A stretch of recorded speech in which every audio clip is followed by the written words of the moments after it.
오늘 성경 말씀은 창세기 45장 3절에서 8절입니다. 한국교회는 이제 교회의 양적인 성장의 한계를 인정하고 갱신의 목회를 추구해야 합니다.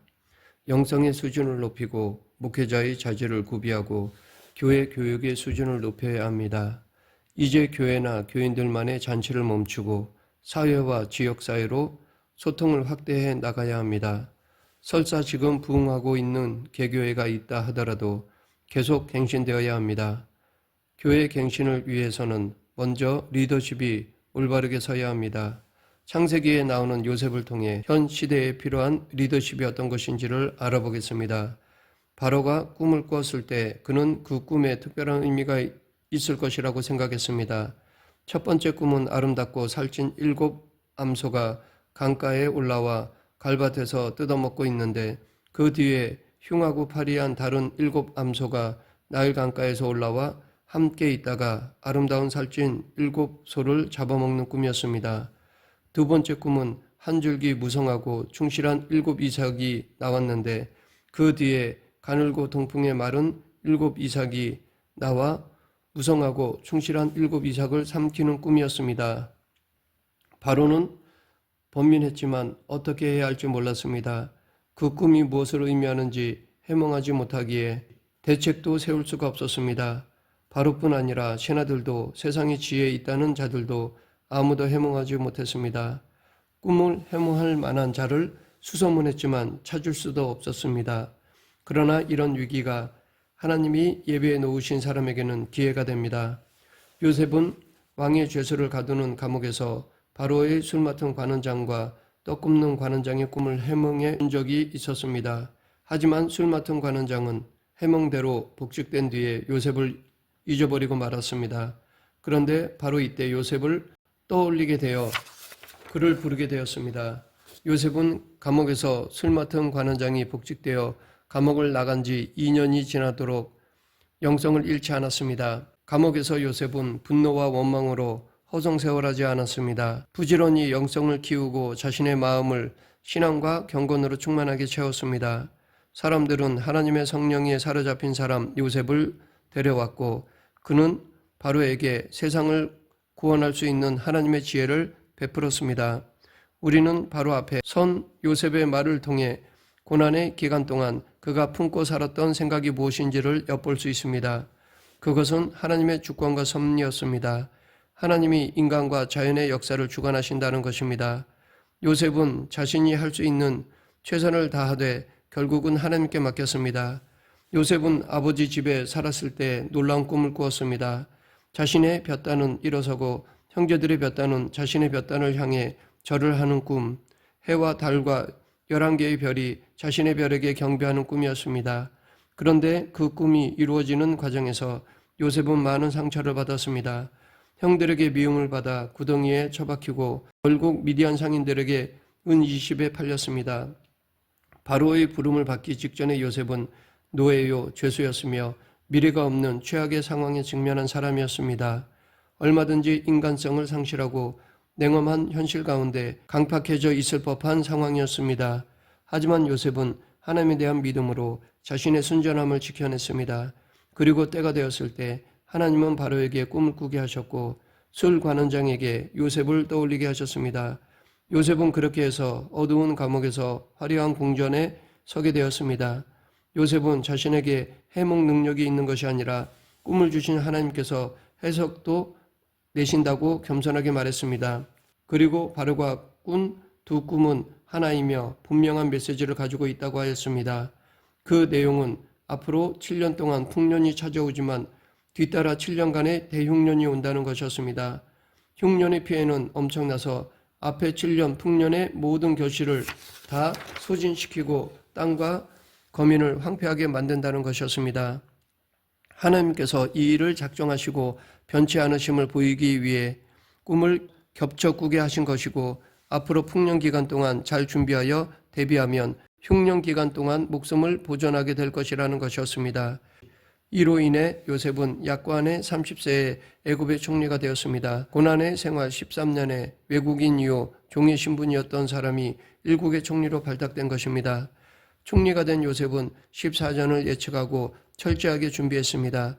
풍년의 때에 흉년을 준비했습니다. 요셉은 결국 자신과 가문, 나라와 많은 백성들을 구한 인물이 되었습니다. 요셉은 자신의 지난 13년의 인생 흉년을 통해 많은 사람을 풍요롭게 하는 사람이 되었습니다. 이렇게 요셉을 위대하게 하신 하나님의 근본적인 뜻은 애굽이나 전 세계 만민의 육신적 보존이 아니었습니다. 창세기의 관심은 구원사라는 관점에서 아브라함과 언약을 맺은 하나님께서 어떻게 이 거친 세상 가운데 아브라함의 후손들을 보존하시고 번성하게 하시는가였습니다. 전 세계를 휩쓴 기근 가운데 아브라함과 야곱의 후손이 소멸되지 않고 하나님의 은혜 안에 보존될 것을 보여주고 있습니다. 요셉의 이야기는 하나님의 신실하심을 드러내는 것입니다. 하지만 요셉이 애굽의 총리가 되는 과정에는 가족 간에 알력이 있었고 원한이 있었습니다. 큰 선을 위해서 작은 악을 허용하시고 사용하신 하나님께서 이제 그 갈등을 봉합하셔야 했습니다. 이 일에 요셉이 사용된 것입니다. 요셉을 그렇게 훈련하셨기 때문입니다. 그래서 요셉은 위기에 빠진 가족을 구하기에 앞서 먼저 형들과 화해를 했습니다. 이렇게 위에 있는 자가 낮은 자에게 화해의 손을 내밀어야 합니다. 피해자가 가해자를 용납해야 합니다. 요셉은 총리로 영달한 뒤에 개인적인 원한을 갚지 않았습니다. 우리 문화는 보자기, 책보, 상추쌈, 김밥, 비빔밥 등처럼 다양한 요소를 한데 어우러지게 만드는 포용의 문화였습니다. 너그럽게 감싸주거나 받아들이고 덮어주었습니다. 우리에게 절대적으로 필요한 것은 이런 고유한 문화를 바탕으로 이해, 관용, 겸손, 인정, 배려, 용서, 수용, 용납, 통합, 상생하는 문화를 창출하는 일입니다. 우리에게 이런 지도자가 필요합니다. 포용의 리더십이 필요합니다. 하지만 용서한다는 것, 포용한다는 것은 말처럼 쉬운 것이 아닙니다. 더욱이 자신은 무죄한데 애매하게 고난을 당하면 복수를 하고 싶어집니다. 이것이 인간의 기본적인 정서입니다. 요셉은 17살에 노예로 팔려가 13년 동안 고생했습니다. 수년간 누명을 쓰고 감옥 생활을 했습니다. 비전으로 인해 도덕적 순결을 지키기 위해 무고하게 고난을 받았기에 아마도 용서하기가 더 힘들었을 것입니다. 타락한 인간의 본성으로는 용서가 불가능합니다. 오죽하면 예수님께서 70번씩 7번 용서하라고 명령하셨겠습니까? 이것은 단순히 산술적으로 490번 용서하라는 의미가 아닙니다. 실제로 우리에게 그렇게 많이 죄를 짓는 사람은 없습니다. 이 말씀의 의미는 우리가 한 가지 악한 일을 당하면 보복하고 싶은 마음이 수없이 떠오른다는 것입니다. 용서하는 것 같아도 다시 생각이 나서 용서가 되지 않습니다. 결국 우리는 490번을 용서한다고 결심해야 한 가지를 용서할 수 있는 존재인 것입니다. 요셉의 형들이 양식을 구하기 위해 애굽으로 왔습니다. 요셉이 동생인지도 모른 채 양식을 사고 있었습니다. 헤어진 지 22년 만의 만남이었습니다. 요셉은 형들을 알아보았지만 형들은 그렇지 못했습니다. 이때 요셉은 만감이 교차했을 것입니다. 사랑과 미움이 엎치락뒤치락했을 것입니다. 더욱이 형들은 태평해 보이기까지 했을 것입니다. 이는 우리 현실에서도 마찬가지입니다. 잘못을 저지른 사람은 상대방의 고통을 알지 못합니다. 자신이 얼마나 나쁜 짓을 했는지도 모릅니다. 누구에게 피해를 입혔는지도 모릅니다. 자신 때문에 누군가가 얼마나 큰 고통 속에 살아가는지도 모릅니다. 반면 고통을 받은 사람은 그 상처를 끌어안고 평생을 살아갑니다. 시간이 약인지라 세월의 흐름 속에 아픔이 덜해지기도 하지만 어떤 고통은 묻어지지 않고 덮이기만 합니다. 그러다가 발작적으로 분출되기도 합니다. 요셉은 그동안 용서한다고 했고 또한 용서한 듯 싶었을 것입니다. 하지만 상대가 없는 상태에서 머릿속으로만 한 용서였을 수도 있습니다. 이제 상대가 눈앞에 있습니다. 요셉은 완전한 용서를 위해 새로운 용기와 결단이 필요했습니다. 요셉이 형들을 만나는 기사 속에는 우는 이야기가 많이 나옵니다. 요셉은 눈물로 용서한 것입니다. 요셉의 이야기는 꿈의 성취뿐 아니라 상처의 치유 이야기이기도 합니다. 상처를 치유받은 자만이 남도 치유하고 위로할 수 있습니다. 그런데 요셉이 대단해서 용서한 것이 아닙니다. 그랬다면 후에 변했을 것입니다. 또한 아버지 야곱을 봐서 용서한 것도 아닙니다. 그것은 불안하고 완전하지 못한 용서입니다. 그는 하나님 때문에 용서한 것이었습니다. 요셉이 꿈을 이루었다는 내용은 세상에서도 흔히 볼 수 있는 성공입니다. 하지만 요셉이 형들을 용서했다는 것은 복음입니다. 요셉과 형들의 이야기는 포용하는 것으로 매듭을 짓습니다. 포용력은 곧 능력입니다. 포용력은 상대를 변화시키는 힘이요 사람들을 움직이게 하는 힘입니다. 요셉은 바로가 무조건 총리를 시켜줘서 총리가 된 것이 아닙니다. 그동안 자신의 그릇을 키워왔기에, 즉 포용할 수 있는 힘을 키워왔기에 된 것입니다. 그릇이 되지 않으면 지위를 주어도 얼마 가지 못하거나 그 지위를 유지할 수가 없습니다. 따라서 우리는 지위를 구하기 전에 먼저 그릇을 키워야 합니다. 엘리사의 말에 따라 가난한 생도의 아내는 할 수 있는 만큼의 그릇을 빌렸고 딱 빌린 만큼 기름이 채워졌습니다. 그 그릇은 기대이며 포용력입니다. 요셉은 험한 인생을 통하여 하나님이 살아계신 것을 알았습니다. 하나님의 역사를 목격했기에 너그러운 사람, 포용할 줄 아는 사람이 되었습니다. 욥기도 신정론보다는 욥의 성장과 성숙의 측면으로 보아야 합니다. 욥은 시련을 통하여 더욱 포용할 줄 아는 성품의 사람이 되었습니다. 요셉도 고통을 아는 사람, 고난 당하는 사람들을 이해하는 사람, 어려움 당한 사람을 품는 사람이 되었습니다.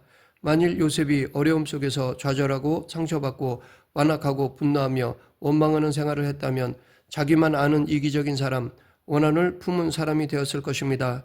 마음에 쓴뿌리가 있는 사람이었다면 피비린내 나는 일들이 벌어졌을 것입니다. 그러나 요셉은 이 모든 것을 극복하고 포용했습니다.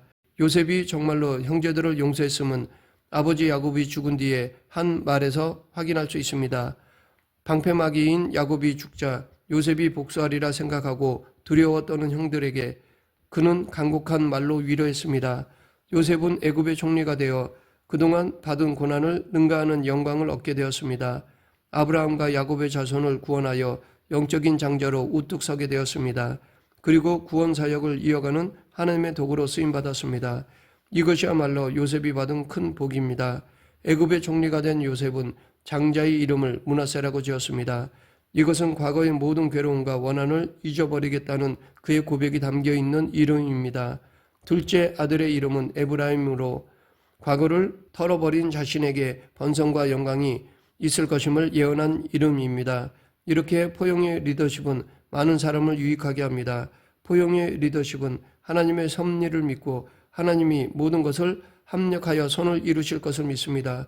그래서 용서할 수 있고 포용할 수 있습니다. 다른 민족까지도 원수까지도 고통스러웠던 역사까지도 그 포용으로 인해 더 큰 선이 이루어집니다. 하나님의 역사가 나타납니다. 우리는 흑백 논리에 입각하여 내 편이 아니면 다 적이라고 생각합니다.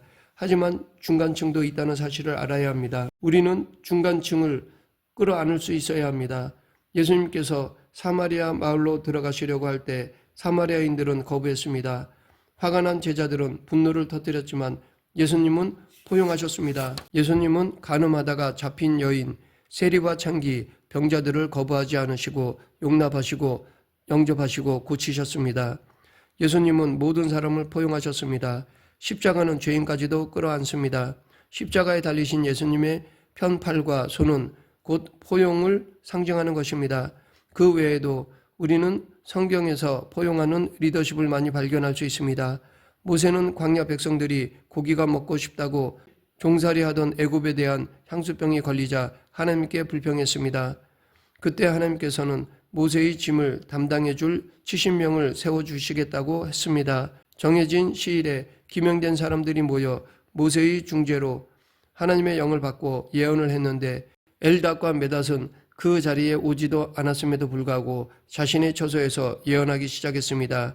이때 수정자 여호수아가 놀라 달려와 엘닷과 메닷의 예언을 금지시키라고 하자 모세는 포용하는 태도를 보여주었습니다. 다윗이 사울 왕을 피하여 도피 생활을 할 때 그에게는 사울을 죽일 기회가 2번이나 있었지만 모두 살려주었습니다.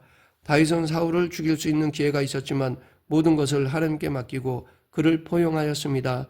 원수 갚는 것을 내려놓고 끌어안았습니다. 그 결과 사울로부터 축복의 말을 듣게 되었습니다. 원수까지도 끌어안는 다윗의 포용하는 태도는 말년까지 이어졌습니다. 압살롬의 반역으로 피신을 하는 중에 사울 왕의 지파였던 시므이가 다윗을 저주하고 악담했습니다. 그때도 그의 말을 다 수용하였습니다.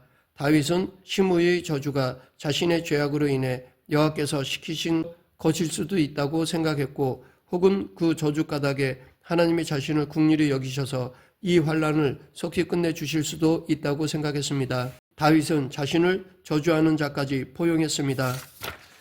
말씀을 맺겠습니다. 요셉은 환난을 당했지만 포용의 리더십을 발휘하여 가족을 구원하고 만민을 구원하는 일에 쓰임받았습니다. 요셉이 포용의 리더십을 발휘하게 된 것은 그가 겪은 13년간의 고난 때문이었습니다.